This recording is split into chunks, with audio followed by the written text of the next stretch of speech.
The snow battered the small transport plane as it descended to the gray, featureless sky, like a needle threading its way through a shroud of death. Dr. Elena Voss gripped the armrests, her fingers white with tension, watching the endless expanse of white below draw closer. "This isn't normal weather," muttered Dr. Amir Saeed, glancing nervously at the window. "We shouldn't even be flying in this." "We're 20 minutes out," came the pilot's voice through the comms. "Buckle down. You'll be meeting the edge of the world soon." Antarctic Animal Research Station sat nestled between a chain of black, jagged rock ridges and a frozen shelf of ice that stretched into the nothingness. It was remote even by Antarctic standards, chosen specifically for its inaccessibility and its odd patterns in animal migration, which had drawn the scientific team here. Elena closed her eyes for a moment, steadying herself. She wasn't new to isolation, but this felt different. Heavier. Once they landed, the wind hit them like knives. They rushed into the main airlock, led by a tall, silent figure in a gray parka. "Elena Voss?" the man asked, his voice low and practiced. "That's me." "Logan Cross. Station security." "You mean the soldier?" Amir added with a smirk. Logan didn't answer. He just turned and walked, boots crunching loudly on the frozen floor. Inside the station, warmth greeted them, but it didn't chase away the unease. The others were already gathered in the mess hall. Norvale, the team medic, bright-eyed and smiling despite the gloom. Dr. Kyle Monroe, their geophysicist, and Eric Dunn, who gave Elena a nod and nothing more. Finally, Professor Halbert entered the room, hands behind his back, white beard immaculate. "Welcome," he said smoothly, "to the last untouched place on Earth." They exchanged introductions. There were jokes, small talk, coffee. But under it all, Elena felt it, the tension, as though the walls themselves were listening. That night, the wind screamed outside, and something else screamed with it. Something that wasn't wind had its own voice in Antarctica. It didn't just howl, it whispered. It scraped across the narrow halls of the Antarctic Animal Research Station like fingernails along bone. It seeped through metal insulation and sleep, and tonight it sounded wrong. Dr. Elena Voss awoke, drenched in sweat, despite the cold. She sat up in her bunk, ears straining. Somewhere beyond the steel walls, something was moving. Not the wind, not a storm. It was rhythmic, padded, like pause. She stood, slipped on her boots, and crept to the hallway. The LED emergency lighting pulsed faintly above, casting everything in a dull red glow. She saw no one, no sound now, except the heartbeat in her ears. Then, a scratching, not far. She followed it, each step measured. She passed the med bay, the labs, the server room. The sound was coming from storage chamber C, where biological samples were stored. The keypad at the door blinked green. Unlocked. She froze. They locked everything here. Protocol. Safety. Habit. Elena slowly pushed the door. Inside, steel shelves lined the walls, filled with sealed containers, coolers, and vials of preserved tissue. Everything was in place, except one freezer was open, and on the floor, a trail of blood. Elena backed away, her breath catching in her throat. Something growled from the dark. It wasn't loud, but it was close. Then, Jesus. She spun, startled, to see Logan Cross standing behind her, rifle half lowered. "I heard something," he said. "You too." "There's something in here," she said, gesturing inside. Logan raised his weapon and entered slowly. Elena stayed at the threshold, hand shaking. Inside, Logan's flashlight swept across the shelves. Blood, a torn coat, a broken glass vial. Then he froze. Something was crouched in the corner, not fully human, not fully animal. It looked like a wolf, but wrong. Its shoulders were too high, its limbs too long. Its face was off, like it was almost wearing a human expression, mimicking one it had seen once and failed to replicate. "Elena, run." She didn't argue. She turned and bolted, her boots hammering the floor as the creature shrieked behind her, a sound halfway between a roar and a laugh. The station went on lockdown. The team gathered in the command room, pale-faced and silent. Even Halberd looked shaken. That wasn't any Arctic animal.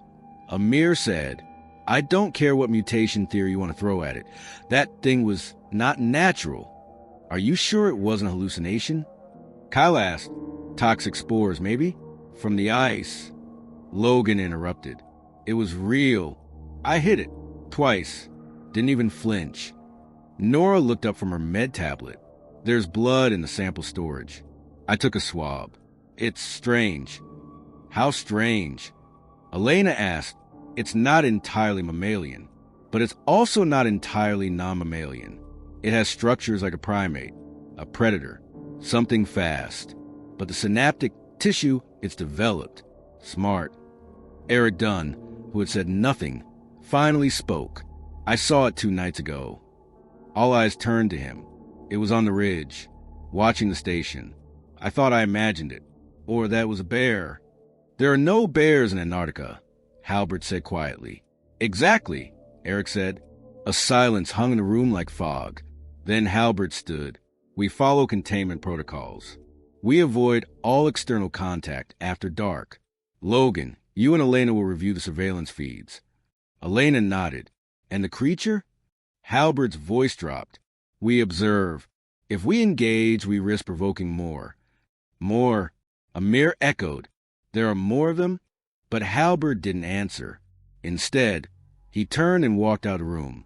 Later that night, Elena reviewed the security footage with Logan. What they found chilled them. 1 week ago, the cameras caught movement in the snow.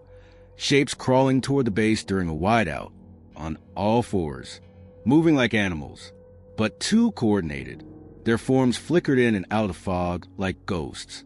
At one point, one of the figures stood upright, just for a second, and smiled at the camera. Its teeth were too many, and too human. Teeth don't belong in creatures that crawl. That was a sentence echoing in Elena's head as she reviewed the footage for the 3rd time. Each frame dug deeper into her nerves like cold steel.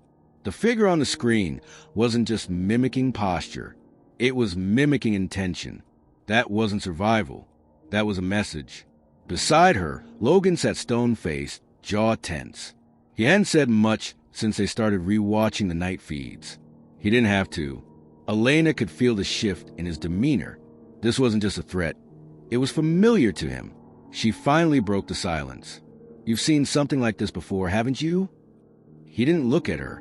"Not exactly. But I've seen creatures that shouldn't think the way they do. In war zones, in jungles, places where nature mutates under pressure. But this," he shook his head, "this isn't mutation. This is design." Elena frowned. "Design? You think someone created them?" "I think someone invited them." They stared at the paused frame of the creature's face. Stretched grin, glistening teeth, and human-like eyes that blinked with slow, terrifying patience. And in the background, faintly, another set of eyes, watching from deeper in the storm. Later that morning, Nora Vale called the team into the lab. "I analyzed the blood sample we recovered from Storage C. It's mutating." Kyle raised a brow. "Mutating how?" "Actively, while refrigerated. The cells divide like cancer, but without dying. They're perfect, adaptive, and look at this." She pulled up a scan on the screen. Side-by-side comparisons. On the left, the creature's blood. On the right, human DNA. They were nearly identical, except one thing. The creature's genome contained an additional helix, a 3rd strand interwoven like a parasite wrapping around a spine. Amir leaned in. "That's not possible. We've never recorded a triple helix structure that didn't collapse." "Well, Nora said flatly, this one didn't." Halbert stood at the back of the lab, silent. Elena turned to him. "You knew, didn't you, that this place wasn't what it seemed?" He met her gaze without flinching. "I suspected anomalies. Nothing more." "You called it the last untouched place on Earth. What does that mean?" He paused, then finally said, "The animals here stopped behaving like animals years ago, but that knowledge was suppressed. By design." Kyle blinked. "Suppressed by who?" "Elena," Logan said suddenly, eyes narrowing at the screen. "Zoom in. That one. He pointed to a blurry figure in the video, walking on all fours in the storm. She enhanced the image. The creature wore a torn parka. They all stared. That's a human coat. Amir whispered. That's our brand. From this station. Then someone's missing, Logan said. No, Nora whispered. We're all accounted for. Elena's stomach turned. Unless... They all turned to Eric. He had quietly stepped out of the room. They found him 2 hours later, outside at the southern edge of the station, standing still, facing the ice shelf, his parka open, shoes gone, and his mouth sewn shut with filament wire. That wasn't something anyone had access to, not filament wire like that. It wasn't part of the station's supply manifest. Elena knew because she had memorized most of it before arrival. Whatever was used to seal Eric's mouth shut, it had been brought in by someone or something. He stood motionless, bare feet blistered from frostbite, his eyes wide open and bleeding from the corners. He didn't resist when Logan tackled him to the ground. Didn't speak. Couldn't. They sedated him and carried him to the medbay, Nora taking lead, while everyone else followed like ghosts. I'll need help, she said. This isn't something I can fix alone. I'll stay, Elena said. Everyone else, go. She didn't look at Halberd when she said it, but she could feel his stare. While Nora worked on Eric, Elena watched from the corner. The wire was embedded deep in the skin around his lips. Surgical. Precise. Too precise for trembling hands in a panic. This had been done with calm intent. A ritual. A warning. After an hour of silence and stitches, Eric finally opened his eyes. He didn't scream. He whispered. I heard them talking. Under the snow, Elena stepped forward. Who? The others, he said, voice cracked. The ones that used to live here. There's no one here but us, Eric. He slowly shook his head. They're not people anymore. Not really. They left their skin in the cold. Became something else. They walk on all fours because it hurts less to remember standing. She didn't speak. He gripped her wrist. They said I should listen. That I should watch. That if I tell, they'll open me from the inside. Elena felt cold all over again. Not the kind that came from the air. The kind that came from truth. Meanwhile, in the command room, Logan confronted Halberd. You knew about prior stations, didn't you? Logan said, pacing. You knew there had been expeditions here before, ones that didn't report back. Halberd remained still. What are you accusing me of? You brought scientists into a killing ground. I brought them into discovery. You brought them to die. Halberd smiled faintly. What you don't understand, Mr. Cross, is that some truths are more valuable than lives. What's under the ice, what's becoming, is evolution incarnate, nature's next experiment. Logan clenched his fists. They're killing people. They're improving them. That night, Elena couldn't sleep. She stared at the ceiling in her bunk, her thoughts spiraling. Eric's words. The footage. The blood. The eyes.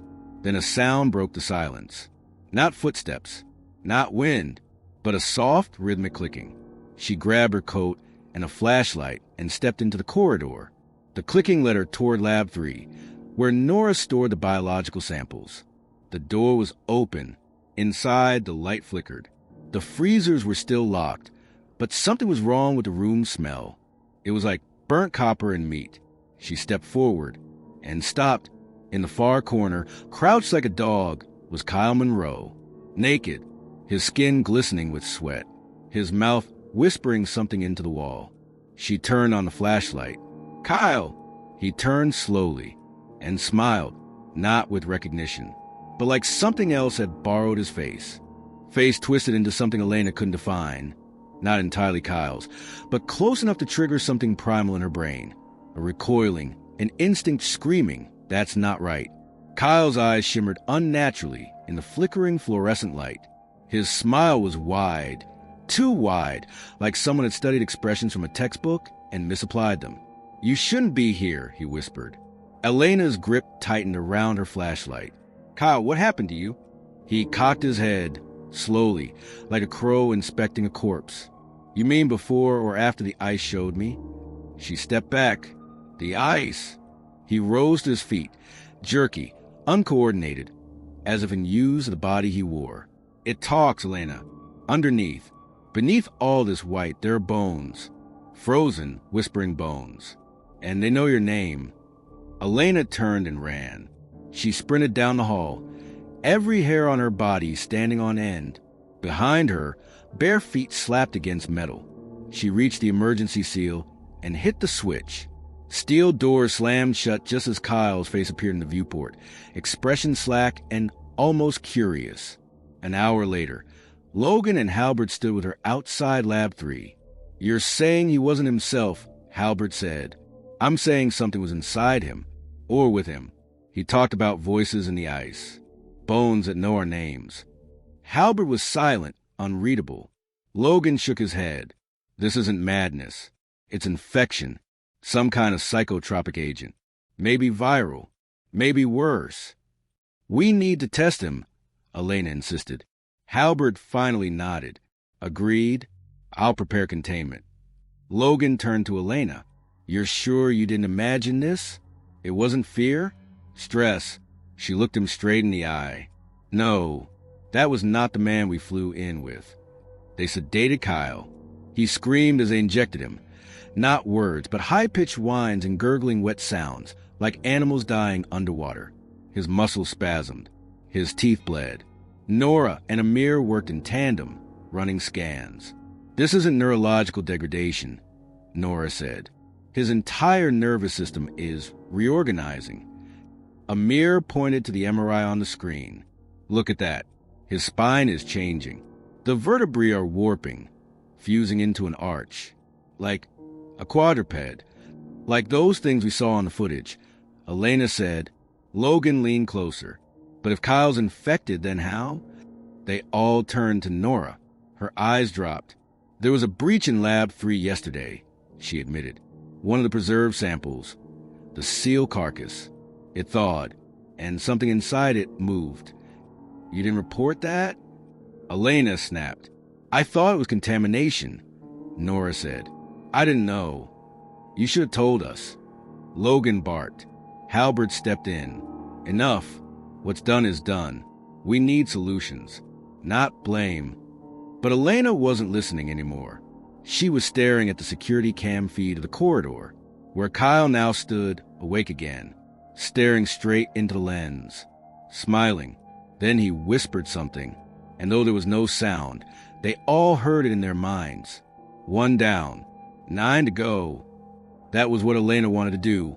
Flee, vanish into the blizzard, escape the steel coffin that was now the Antarctic Animal Research Station. But she couldn't, not with Kyle in containment, not with Eric still in shock, not while she didn't understand what they were up against. She rewound the surveillance footage again. Kyle upright, still, whispering to the camera. 1 down, 9 to go, 9. She counted the rest of the team, including herself. 9. The implication chilled her more than the wind ever could. Hours later, the team gathered in the mess hall. What had once been a communal space now felt like a courtroom. Every eye cautious, every movement weighted with suspicion. Halbert stood at the head of the room, calm as ever. We must remain scientific, he said. This is an emergent biological phenomenon. Panic won't help. We isolate Kyle. We analyze. And we survive. Scientific. Amir snapped. He spoke to the camera through our minds. That's not biology. That's possession. Logan sat silently, sharpening a combat knife on his boot. I've seen cults use language like that. Demonic metaphors for viral outbreaks.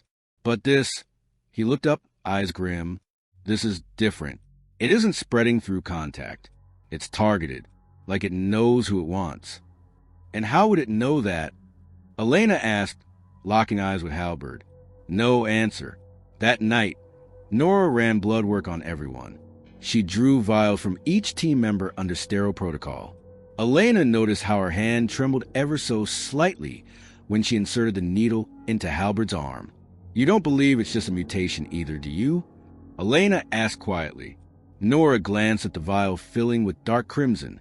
No, I think it's rewriting people. From the inside out. She sealed the sample and labeled it. And I think Kyle's just a first. Later, in the lab, Elena helped Nora prepare the samples for genetic sequencing. One of the vials, Amir's, was already reacting. Tiny strands inside it twitched under the microscope, like they were aware they were being watched. Elena leaned closer. One strand turned visibly toward the camera. She gasped and stepped back. "What is it?" Nora asked. Elena pointed. "Look." They both leaned in again, but the strand was inert now, just blood. Meanwhile, Logan and Halbert had descended into the sublevels, into Storage Delta, a part of the facility rarely used, with corridors half-lit and covered in frost. "I want to see the original excavation records," Logan said. Halbert didn't speak. They passed abandoned crates and steel drums marked with faded hazard symbols. Logan's breath fogged in the air. The deeper they went, the colder it became, unnaturally cold. Finally, they reached a reinforced steel door. Halbert entered a code. Inside was a small room, sterile, humming with the low buzz of ancient machines. And in the center, a frozen body, encased in ice, glassy and perfect. Logan approached. It wasn't human, not entirely. Too tall, too thin. Its mouth was filled with teeth, layers of them, and its hands were curled into claws. But its eyes were what stopped Logan cold. They were brown, and they were recognizably human. "You found this before the station was built," Logan said slowly. Halbert nodded. "Yes." "And you brought us here after?" "Yes." "Why?" Halbert's voice was almost reverent. "Because this is an infection. It's an invitation." The word burned in Elena's legs as she sprinted down the corridor, flashlight beam jittering, breath catching in her throat. Behind her, that thing, Kyle's face twisted into a grotesque mockery, moved fast, its limbs skittering across metal like a spider, bone and tendon popping with every turn. Nora was ahead of her, leading the way through a maintenance shaft. The others had scattered. Logan had stayed behind to slow it down, or die trying. They ducked into a secondary research pod and sealed the bulkhead behind them. Red emergency lights throbbed in rhythm with Elena's heartbeat. "Where's Logan?" Nora asked between gasps. Elena didn't answer. She didn't know. She didn't want to know. Back in the command room, Halbert watched the base camera cycle. One by one, the feeds went dark. He leaned forward, whispering into the microphone. "You hear me? I'm ready." No response. "Not yet, but soon." Eric sat in the lounge, surrounded by symbols. Hundreds of them, all drawn in blood. Circular, overlapping, jagged. Some resembled human neurons. Others looked like eyes. He whispered under his breath. Over and over. "They're remembering. They're remembering us." Elena and Nora regrouped in the medical lab, where Amir was already working, feverish. "I sequenced the altered blood," he said. "It isn't infection. It's integration. They don't invade. They replace. The DNA overwrites itself, line by line. At first, it mimics you. Then it learns. Then it decides you're obsolete." Nora looked sick. "So, what do we do?" "We stop it from spreading. Burn the station if we have to." "But it's too late," Elena said. They looked at her. She stepped back from the wall and pointed to the glass. Outside in the snow, dozens of shapes were approaching, moving on all fours, not running, just walking, slow, confident. "It's here now," she said. "It's everywhere." Logan burst into medbay, covered in blood, carrying a twisted metal rod. "He's gone," he said. "Kyle," Nora asked. Logan shook his head. "Halbert." They found Halbert standing in the geothermal wing, the warmest place in the base, surrounded by fire, machinery, and bones. He turned slowly, smiling. His voice had changed. Deeper, more measured. "You still think it's an enemy," he said. "You poor things." Elena raised her tranq gun. "Tell me what you did." "I listened. Before any of you even knew this station existed, I was listening. I came here because the ice speaks." "To who?" "To anyone willing to be unmade." He reached into his coat and pulled out a glass vial. Inside, a third helix genome. Pure, living, twisting like a serpent in liquid. I'm gonna give it a home. He uncorked it. Logan didn't wait. He tackled Halberd into the reactor pit as the vial shattered. There was a scream, not Halberd's, but the station's. The walls vibrated, the power surged, and the lights exploded. When Elena woke up, she was in snow, not inside the base, not anywhere she could recognize. Around her were the others, some breathing, some not, and across from her, emerging from the storm, was Eric. Only it wasn't Eric anymore. It was a shape that had worn his skin. It knelt beside her and whispered, "It wasn't Halberd who brought you here. It was me." That's what Eric said, but his voice wasn't Eric's anymore. It was many voices, layered, ancient, vibrating across frequencies that didn't belong to the human throat. Some part of Elena's mind recoiled at the sound. Another part understood it. Elena tried to sit up. Snow crusted her eyelashes, ribs aching. "You," she croaked. "You're one of them."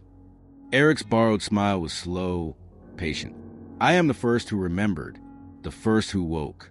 The others were drawn here by curiosity, but I brought you by design." Logan staggered to her side, bleeding from the temple, dragging one foot. "What the hell are you?" "We are your future," said Eric. "You study evolution. I am its next draft." Behind him, the snow shifted. Something massive moved beneath it.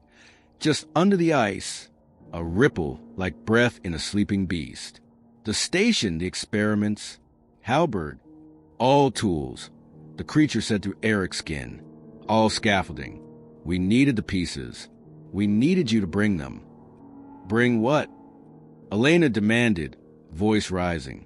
"The pattern." The air grew colder. Eric lifted a hand and gestured toward the ice sheet. A section of it cracked. Through it rose a shape, black and glistening, hundreds of legs folded beneath translucent skin, a grotesque web of nerves and bone, its face shifting between familiar ones. Nora's eyes, Kyle's teeth, Halberd's grin. Logan raised his rifle. "It's too late for bullets," Eric said. "But thank you, Logan Cross, for coming armed. It made you predictable. It made you useful." "Why us?" Elena whispered. Eric crouched. "Because your minds were open, curious, hungry. You wanted to know, and now you do." The ground buckled beneath them as the shape beneath the ice stirred. Dozens of tendrils slithered up from beneath, not to strike, but to embrace. Elena remembered something then, something Halberd had said weeks ago. It's not infection, it's invitation. She realized now, the whole expedition had been a ritual, a sacrifice of thought and reason, intellect offered up like blood. They hadn't come to study life. They had come to feed it, and it had eaten well. As the sky darkened and the storm began again, Logan pulled something from his jacket, a final resort, a small, compact detonator, thermal charge, enough to melt half a mile of ice. He looked at Elena. "Ready?" She nodded. Eric's smile faltered. For the first time, Logan pressed the trigger.